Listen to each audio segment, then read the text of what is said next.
أعوذ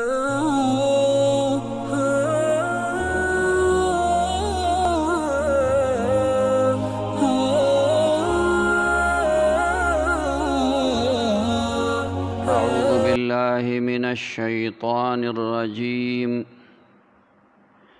بسم الله الرحمن الرحيم. يا بني إسرائيل اذكروا نعمتي التي أنعمت عليكم وأني فضلتكم على العالمين. واتقوا يوما لا تجزي نفس عن نفس شيئا ولا يقبل منها شفاعة ولا يؤخذ منها عدل ولا هم ينصرون. Number 1. دین مخ کے رکو کے ہم بنی اسرائیلو تا اللہ خطاب کړو او دا د خپلو څه احساناتو انعاماتو ذکر هم کړو او بیا هغې ته دا حکم و چې تاسو پوهیږئ نو د مانځه اقامت کوئ، د زکات ورکړه کوئ، په جمع مونځ کوئ، او دا د هغې دې غلطۍ ته هم اشاره وکړه چې تاسو بل ته وایې چې دا دین اسلام حق دی او په خپله ایمان نه راوړئ، ځان هیروئ. په دې آیتونو کې هم الله پاک بني اسرائیلو ته خبره کوي چې تاسو باندې ما ډېر زیات انعامات او احسانات کړي دي، د هغې تذکره وکړئ، هغه یاد کوي ځان ته. او دا قانون دی چې څوک په چا باندې احسان وکړي، انعام پې وکړي، نو په هغه باندې د هغې بدله لازمه ده، یعنی کم از کم چې د هغه شکریه ادا کړي. که انسان وي هغه ته دعا وکړي. نو تاسو باندې ما بېشماره انعامات کړي وو. د فرعون په مقابله کې بني اسرائیلو باندې الله تعالی ډېر زیات انعامات کړي وو. یو طرف ته د فرعون د طرف نه په هغوی ظلمونه کېدل، خو بل طرف ته هغوی ته ډېر اسانتیاګانې میلاو شوې وي او د موسی علیه السلام په لاسو باندې الله پاک ډېرې معجزې ښکاره کړې وي چې هغه وروستو تفصیل سره د هغې بیان را روان دی. بیا د ټولو نه لوی احسان یې دا و چې دوی ته مکمل نجات ورکو او فرعونیان ټول په دریاب کې ډوب کړل. نو الله پاک ورته وی چې دا نعمتونه زما یاد کوي، مخې ته کوي، او د هغې تقاضا به دا وي چې تاسو زما د دغې نعمتونو شکریه ادا کوي. بله دا ده چې تاسو ته مې په هغه زمانه کې په ټولو خلکو بهتري درکړې وه. هغې وجه دا وه چې کم خلکو په بني اسرائیلو کې صحیح ایمان راوړی و او هر وخت کې چې ورته کم پیغمبر راغلی و د هغه اطاعت یې کړی و، نو دا مسلمانانو، دا د ایمان خاوندانو، او باقی خلک کافرو. او هر مسلمان بنده د کافر نه بهتر دی. که ډېر بې خونده مسلمان می د عمل په لحاظ، خو د ده سره یو قیمتي دولت دی چې هغې ته وایي ایمان. د ایمان په وجه باندې دی د یو ډېر لوی کافر نه هم بهتر دی او د معمولی کافر نه هم بهتر دی. کافرانو کې بعضې خلک داسې شته چې هغې په دې دنیا کې د خلکو سره احسانات کوي، نیکی ورسره کوي، چاله یو خدمت چاله بل خدمت غلې دانې تقسیموي یا دا خدمتونه کوي خو هغه خلک متل کوي هندو ستړی خدای ناراض هغې سره ایمان نشته نو د دغې بېایمانۍ په وجه باندې د هغې هغه ټول چې کمې نیکۍ وغیره کوي په ظاهر کې نو دنیا کې به پې نیک نام شي خلک به ووایي دا ښه سړی دی خو آخرت کې د هغه دپاره هېڅ قسم څه د هغې اجر او بدله چې کومه دی نو نشته به هر حال نو هر مسلمان بنده دا که ډیر ادنا مسلمان دی د عمل په وجه باندې هم د کافر نه بهتر دی نو دې لومبي آیت کې الله جل شانه بني اسرائیلو ته فرمایي یا بني اسرائیل اے بني اسرائیل اذکروا نعمتی یاد کئ نعمت زما التي هغه انعمت علیکم چې کړی ما په تاسو بېشماره نعمتونه دي هغې ته مختصر طریقې سره موږ اشاره هم کړه او څه وروستو په خپله را روان دي وانی فضلتکم او بېشکه غورهوالی درکړی ما تاسو ته علی العالمین په مخلوقاتو د خپلې زمانې په خلکو چا کافرو واتقوا یوما ویریږئ د هغه ورځې نه لا تجزي نفس عن نفس چې نه به شي ورکولی یو نفس د بل نفس نه شیئا څه شی ولا يقبل منها او نه به شي قبلولی د ده نه شفاعة سفارش ولا يؤخذ منها عدل او نه به شي اغستلی قبلولی د ده نه څه بدله ولا هم ينصرون او نه به د دوی امداد وکړی شي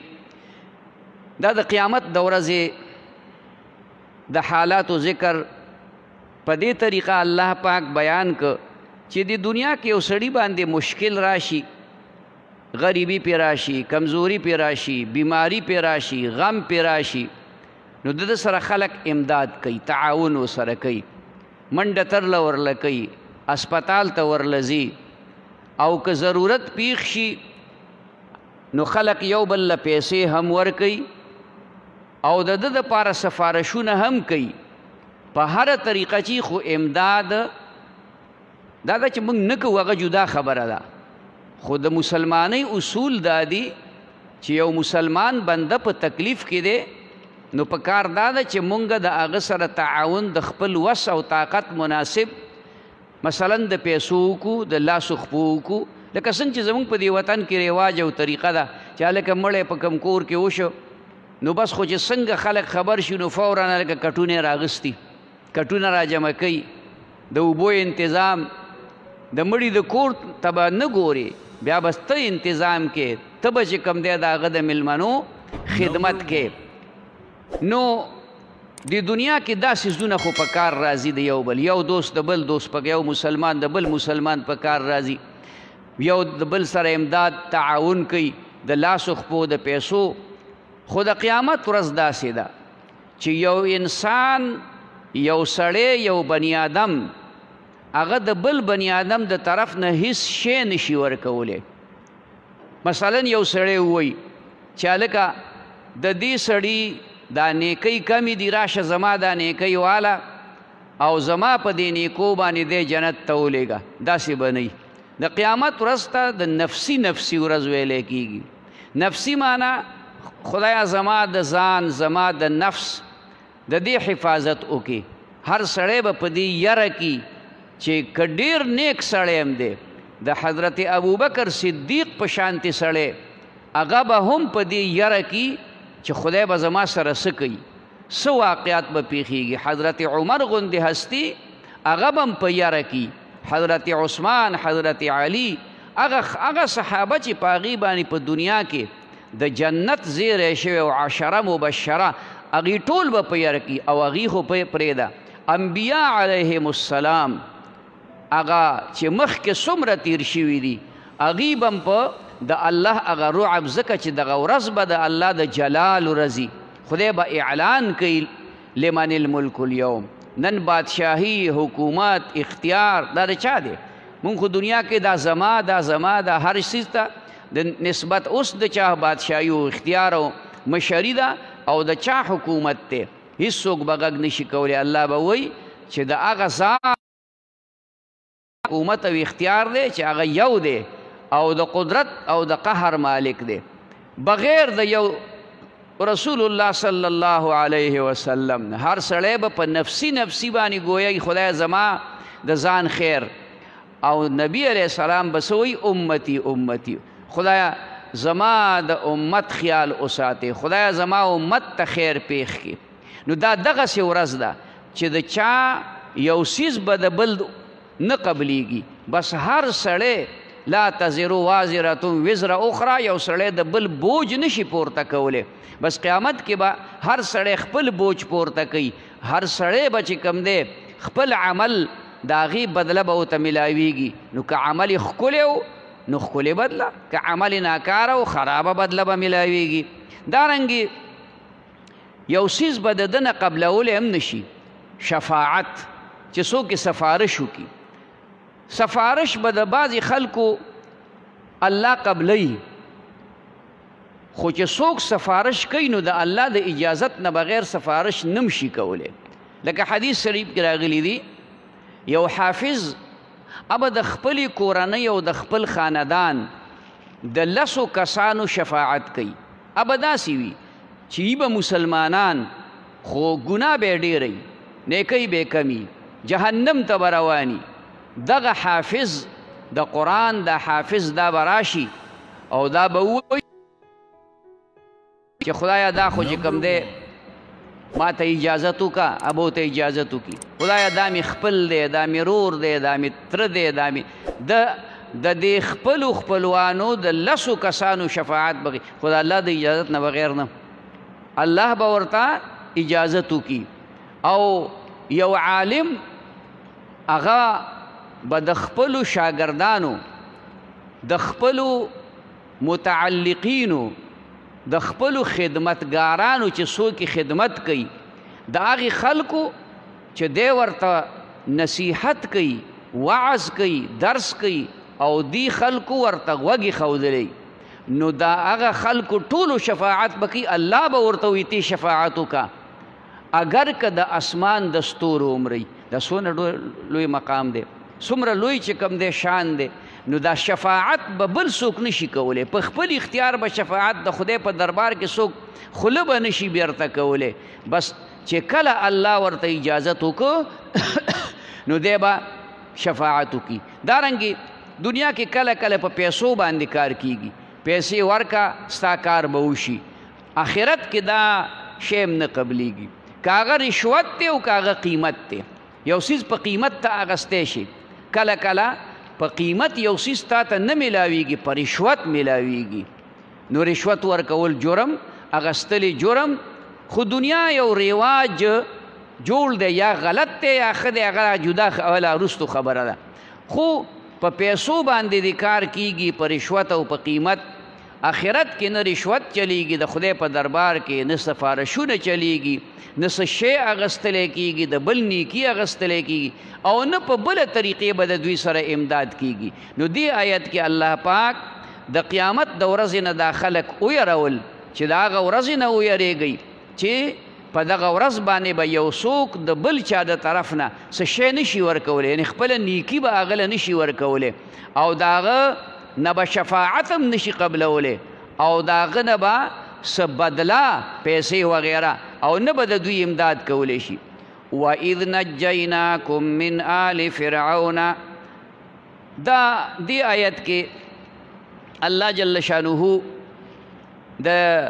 بنی اسرائیلو باندې د خپل یو بل ډیر لوی احسان ذکر فرمایي بنی اسرائیل چې کله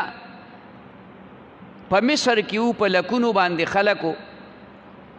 خو بادشاهي او حکومت د فرعون نوم ولیدو دا فرعون چې کوم دی نو د مصر د بادشاهانو لقبو هغې ته فرعون ویلی کې لکه زمونږ په زمانه کې پریزیډنټ او صدر ورته ویلی کېږي او وزیر اعظم او پرایم منسټر ورته ویلی کېږي هغه نومې بولي نو فرعون به د مصر بادشاه ته ویلی کېده لکه کسرا دا به د ایران بادشاه ته ویلی کېده او قیصر دا به د روم بادشاه ته چې کوم دی ویلی کېده د دغې فرعون چې د موسی علیه السلام په زمانه کې دوه روایت راغلي چې یا نوم ولید دی او یا نوم رعمسیس ثانی دی. رعمسیس دوه نومونه دوه بادشاهان په دې فرعونیانو کې تیر شوي دي، یو رعمسیس اول دی یو رعمسیس ثانی. اول او دویم دغه دویم چې دی نو دا دغه زمانې هغه چې کوم د موسی علیه السلام په زمانه کې و. نو ډېر ظلم دی فرعون کو په بني اسرائیلو باندې، قسم قسم تکالیف ورته رسول، او بیا خصوصا چې کومه دی ماشومان جینکۍ ورله ذبحه کولې مړې کولې. نو د دې ډېرو ظلمونو نه فرعونیان ډېر تنګ رالل. موسی علیه السلام ډېر پریشان او خفه و. په دغه مصر کې چې ونو ډېر زیاتې معجزې ورته هغه ښکاره کړي د الله د طرف نه د عذاب په شکل کې دوی ته راغلي. هر څه کې ورته سپږې پیدا شوې. بیا دوی په چغې والي موسیانو ډکه دقه رنګې چې کوم دی الله پې مولخان راوسته، هر څه یې وله وخوړل، هر څه ونې بوټي وله وخوړل. دا د دروازو دا تنبې او دا درشلې ورله چې کوم دی نو وخوړې. بیا پې الله تعالی سیلاب راو او چې اومقه اوبه به د موسی علیه السلام مرګرو مسلمانانو څخه به وینه نه وه، به صفا اوبه وي. نو دی ورته ووایي په دې یو جام باندې به موږ دواړه وبسکو. نو هغه یو جام باندې چې به دواړو خوله کېښوده نو د بني اسرائیلي خولې ته به اوبه تلې او د فرعوني خولې ته به چې کوم دی نو وینه تله. دا معجزې ورته الله دې دپاره ښکاره کړې که دا خلک په دې توبه تایب شو ایمان راوړي. آخر چې نتیجه دې ته راورسېدله چې اوس دا خلک نه مسلمانېږي، ایمان نه راوړي، نو الله پاک موسی علیه السلام ته وایي چې د شپې پټ وځئ، دا ټول خلک چې څومره ستا ملګري دي مسلمانان هغه د ځان سره واخله وځئ. نو بحر قلزم ته ورسېدل. چې ورسېدل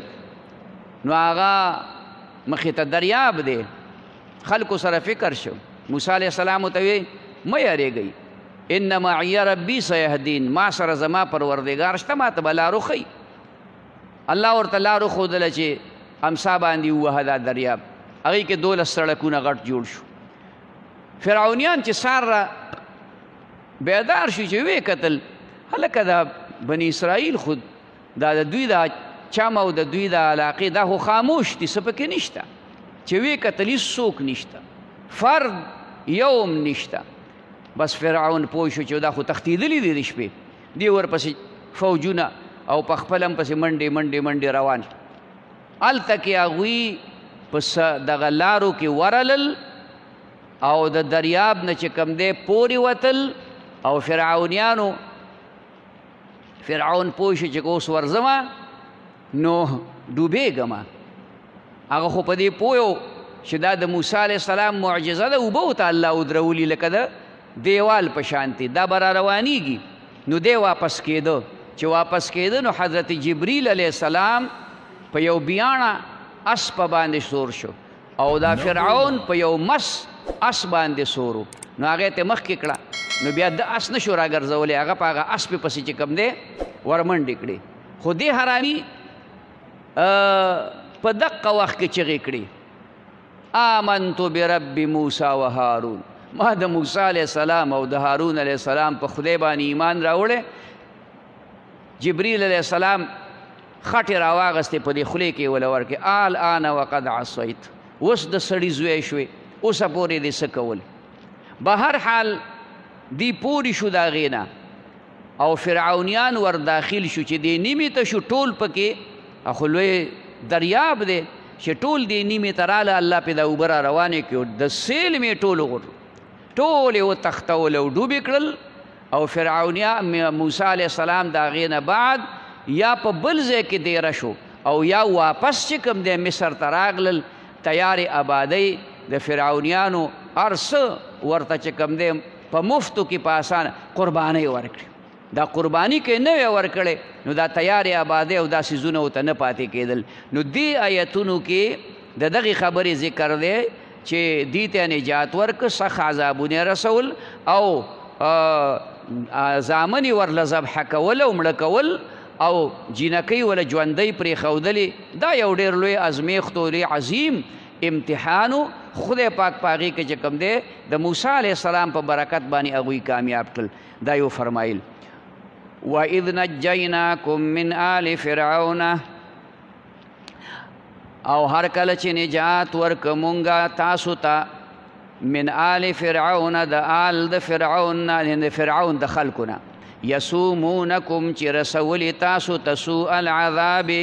سخ عذاب یذبحون ابناءکم ذبح کولی زامن ستاسو ویستحیون نساءکم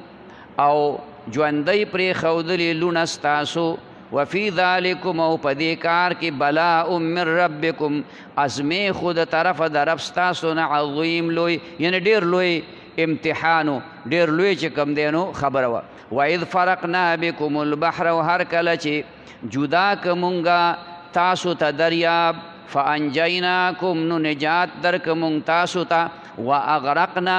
او ډوب کړه مونږه آل فرعون آل د فرعون وانتم تنظرون او تاسو کتل دا بني اسرائیلو ته وایي دا تاسو لیدل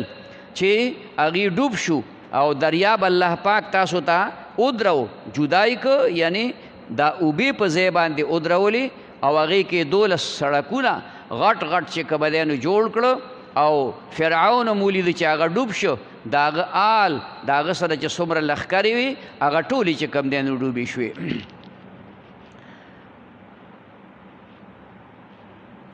یا بنی اسرائیل اذکروا اے بنی اسرائیلو یاد کئی نعمتی اللتی نعمت زما هغه انعمت علیکم چې کړی ما په تاسو وانی فضلتکم او بېشکه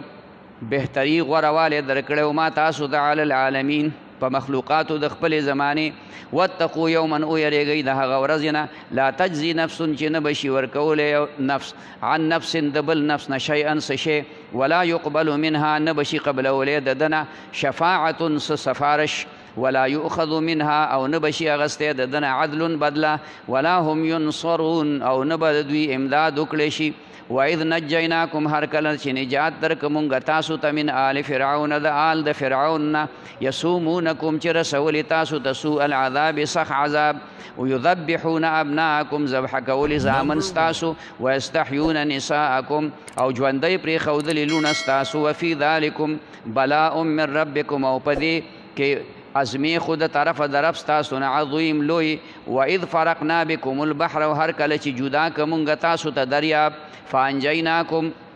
نو نجات درکه مونږه تاسو ته واغرقنا او غرق کړه مونږه آل فرعون آل د فرعون وانتم تنظرون حال دا دی چې تاسو کتل صدق الله العظیم دا یو خبره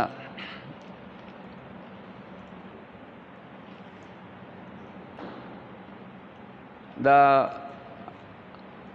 ټولو مسلمانانو اوریدونکو د کلی او د دیهاتو د بانډو د هغې خدمت کې دا درخواست دی چې سباله د مازدیګر نه د ماسخوتنه پورې زمونږ انشاءالله روحاني ماهانه اجتماع ده دلته 3 قسمه اجتماعات مونږ کوو د عمل دپاره او د وعظ و نصیحت دپاره یو هفتواره اجتماع ده هغه هره جمعه کېږي 2-2.5 ملمانه د بار نه راځي او هغې کې مونږ عملي او علمي دواړه خبرې کوو سوال جواب وغیره او یو ماهانه اجتماع ده هغه د هرې میاشتې په اول سر چې کومه جمعه راشي نو د زیارت په ورځ د مازدیګر نه تر ماسخوتنه پورې مازدیګر نه پس هم اعمال وي او چاته یو 100 منټه د نصیحت خبرې وي ماښام نه بعد بیا بیان وي یو بار نه خامخا یو عالم مونږه راغواړو ماسخوتن نه پس هم چې کوم دی اعمال وي نو ټولو مسلمانانو خدمت کې دا درخواست دی اوریدونکي د کلي د بانډو چې دې کې شرکت وکړي او همیشه دپاره پکې کوئ دا د خپل اصلاح دپاره دا یو خبره ده او یو سالانه اجتماع وي نو ان شاء الله سالانه اجتماع به موږ داسې موسم ته راکاږو چې هغې کې لږ په اسانتیا کیږي